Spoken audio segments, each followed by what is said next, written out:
We're here with Charles Kirmuss and Kevin Jackson of Kirmuss Audio at Exfona 2025. And I know that a lot of you have seen Charles restore records. But Charles, why is restoring records so important, especially new records? Okay, well, very good. I'm glad that you asked the question, because everyone's seen how we do the process of ionization and how we know when a record's being restored. Well, if you've ever taken a record and you played a record, brand new, brought it home, all of a sudden you hear these pops at the beginning of the record. And you say, geez, how come I have pops in a brand new record, whether it be 180 gram, 200, whatever, high Q, why? And then all of a sudden, over the course of maybe a week or 2 weeks or 3 weeks, you end up playing the record again and you hear some more pops. Well, in order to analyze that and to have a denominator that allows us to evaluate not only what we're doing, but what's more important, what you should be doing, is to understand how records are made. Okay, so this is basically a stamper that is put in a press at the pressing plant, and we'll call this stamper side A. There may be a glare. What we'd see at the factory is a label that drops onto side A, and then a separately injection molded hot biscuit drops on that label. And then we see the label for side B drop on there, and then stamper for side B. So inside the press, depending on the company, it's either 3 or 4 minutes, and presto changeo, a record pops out of the press. So the reason why a record pops out of the press is because there is a release agent, as I termed it, a pressing oil, as Shore termed it back in 1977, that allows the record to come out. If you didn't have a pressing oil, and I remember kidding with Michael Fremer where he said, I've never seen someone put PAM on the stamper. Of course we don't put a spray. If you don't have that, this is a stuck record. This is a stuck record. So without a pressing oil, you cannot have a record that comes out. So here I have a snapshot over at the Cascadia pressing plant in Portland, and every 3 minutes there's a record that drops onto a piece of paper. Bang, bang, bang. The record comes out, and here you can see actually the stamper. So the record here comes out at around 130 degrees Fahrenheit. That's the temperature at this company. Where are all the pops? The pops are always on the extremities, right? They're not in the middle. So here this record popped down, then another piece of paper comes down, that any dirt and dust and materials around the area get fused into the record's groove. How do we know that? We hear a pop. How do I prove it? We bought a $178,000 Keyence VHX 7000 microscope to prove to Mr. Fremer, and you can go over here. There's Mr. Fremer in our first trade show in 2017, right here in this spot with Andre Jennings, two good, very respected engineers. Well, Andre is, and Michael, who's god of analog. This is a picture of a fused dust particle of 3 microns in a groove. It's stuck in the oil. It's fused in the oil. So every time you play the record, you hear a pop there. So we're not going to talk about removing the oil yet.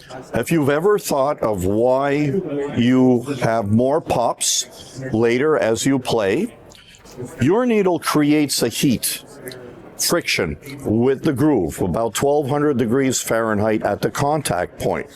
So what's in the contact point? The release agent, the pressing oil. So what are you doing? You're heating the oil. If you do not use a 10 micron brush, bare minimum for your home, to remove the dust, you will fuse in more pops, dandruff, dirt, whatever. So it's important to use a brush to not create more pops. So this is where restoration comes in. Do you want to hear those pops? Do you want to create more pops? That's why the only method that is available in the marketplace globally is our restoration system, where I use a cavitating ultrasonic, not a bubbler, not just a bubbling device, a cavitation ultrasonic, where we need to ionize the record to change the charge of the record to be opposite to that of water. So I don't want to stress that yet, but otherwise, if I put a record in our system here without ionizing it, without changing its charge, I'm like every other system. I don't do anything. So if we go back to this pressing oil, look what else we have up here. We have the dust particle that's fused in, and we have 31.84 microns of height. So this is the Hall & Oates H2O record. And then we had a pop in this area. After restoration, there's something else that you benefit from. The pop is gone. It's gone. The 3 to 5 microns of particles or whatever that are in here are gone. We've removed 0.9 microns of height. That was the oil from the bottom to the top of the record. And guess what? We've now discovered something. This is hidden from you, from your stereo, from your 2-channel, from your turntable, from your needle for 100 years or a week or 5 days. This is where the tone, the timbre, the resonance, the harmonics, this is where music lives, and it's hidden by the pressing oil. It's not the fault of the manufacturer. It's the law. If I did not have a pressing oil or a release agent that surfaces, I would not have the record pop out.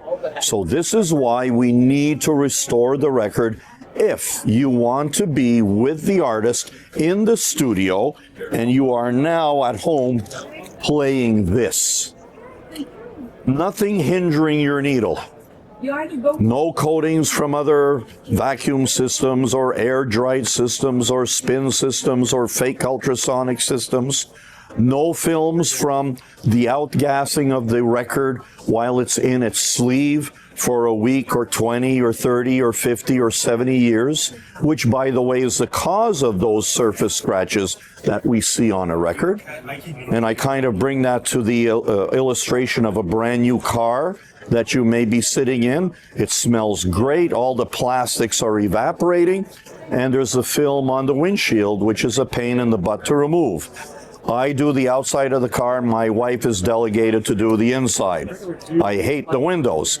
So here we have scratches that are on the record of used records that are scuff marks and scratches that are not in the plastic. So we remove that. That's why you want restoration. And of course, finally, removing of the release agent removes all the possibility of creating more pops, and of course removes whatever was fused in at the factory. That's why we want to restore, if you want to hear the emotion of the artist.